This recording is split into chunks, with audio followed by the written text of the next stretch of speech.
Promesse biblique du jour. Retrouvons aujourd'hui cette deuxième partie sur cette question: comment Jésus t'a rendu riche à la croix. Reprenons ce premier verset dans 2 Corinthiens chapitre 8 verset 9. Car vous connaissez la grâce de notre Seigneur Jésus-Christ qui pour vous s'est fait pauvre, de riche qu'il était, afin que par sa pauvreté vous fussiez enrichis. Nous avons vu que Jésus a vécu dans l'abondance, que Jésus a eu faim à ta place.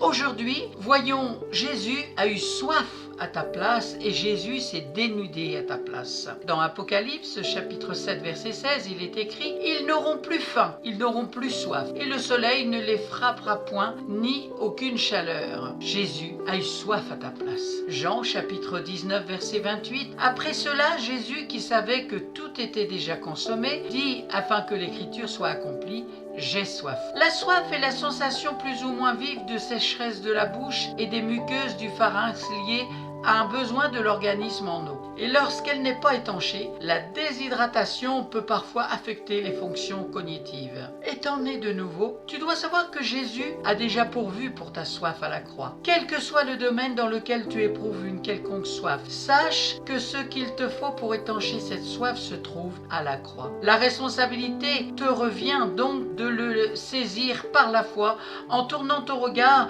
sur cet échange divin qu'a accompli Jésus pour toi. C'est pourquoi il pouvait dire dans Jean chapitre 7 verset 37, si quelqu'un a soif, qu'il vienne à moi et qu'il boive. Alors, chers amis, de quoi avez-vous soif? Que voulez-vous étancher? Vous le savez mieux que moi, et le Père le sait plus que toi-même. Viens donc te désaltérer en t'abreuvant en cette eau rafraîchissante que Jésus te donne gratuitement. Seul le Saint-Esprit peut te désaltérer, et ceci peu importe le degré de ta soif. Fais donc de lui ton allié au quotidien, car il a été pourvu pour que tu n'aies plus jamais soif. Jésus s'est dénudé à ta place. Jean chapitre 19 versets 23 et 24. Lorsque les soldats eurent crucifié Jésus, ils prirent ses vêtements et en firent 4 parts, une pour chacun d'eux. Restait la tunique qui était sans couture, tissée tout d'une seule pièce de haut en bas. Les soldats se dirent entre eux, au lieu de la déchirer, tirons au sort pour savoir qui l'aura. C'est ainsi que s'accomplit cette prophétie de l'écriture: ils se sont partagés mes vêtements et ils ont tiré ma tunique au sort. C'est exactement ce que firent les soldats. L'une des manifestations visibles de la pauvreté est le dénuement. Être dénudé, c'est être partiellement ou totalement nu. À la croix, Jésus a été dépouillé des vêtements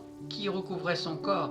Tout était bien échafaudé dans le plan parfait de rédemption, afin que toi et moi, nous ne manquions jamais de quoi nous vêtir. Jésus devait subir ce mal vestimentaire afin que la nouvelle création puisse jouir du bien vestimentaire qu'est d'avoir toujours de quoi couvrir son corps. Est-ce que nous sommes bien conscients de cette vérité? Tu devrais arrêter de t'inquiéter pour ce que tu vas porter, car le dénuement n'est plus ton partage. Tu dois comprendre qu'aucun détail n'a été omis à la croix pour rendre l'échange parfait. Cette grâce est disponible pour toi et moi. Alors connecte-toi à elle par la foi pour sa manifestation tangible dans ta vie au quotidien au nom de Jésus-Christ.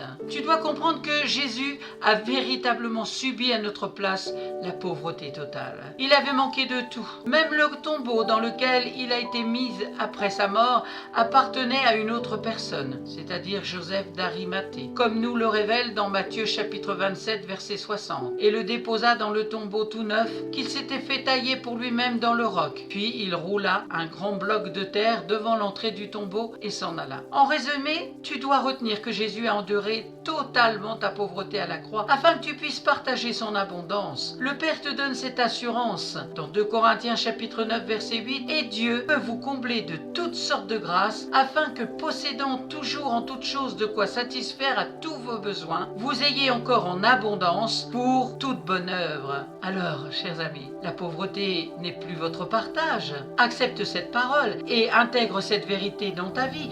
Demande au Saint-Esprit de t'en donner la révélation. Oui, Père, dans le nom puissant de Jésus, que le Saint-Esprit maintenant touche le cœur de tous ceux que tu as convoqués pour écouter ta parole et que ta parole produise son fruit. Dans le beau nom de Jésus-Christ, Amen. Merci d'avoir pris du temps pour écouter la parole de Dieu dans Promesse biblique du jour, qui aujourd'hui était la deuxième partie de cette grande question: comment Jésus t'a rendu riche à la croix. Dans la première partie, nous avions vu que Jésus a vécu dans l'abondance. Jésus a eu faim à ta place. Jésus a eu soif soif à ta place. C'est dans cette deuxième partie. Et Jésus s'est dénudé à ta place. Je vous souhaite bon courage et je vous dis à très bientôt. Soyez abondamment bénis.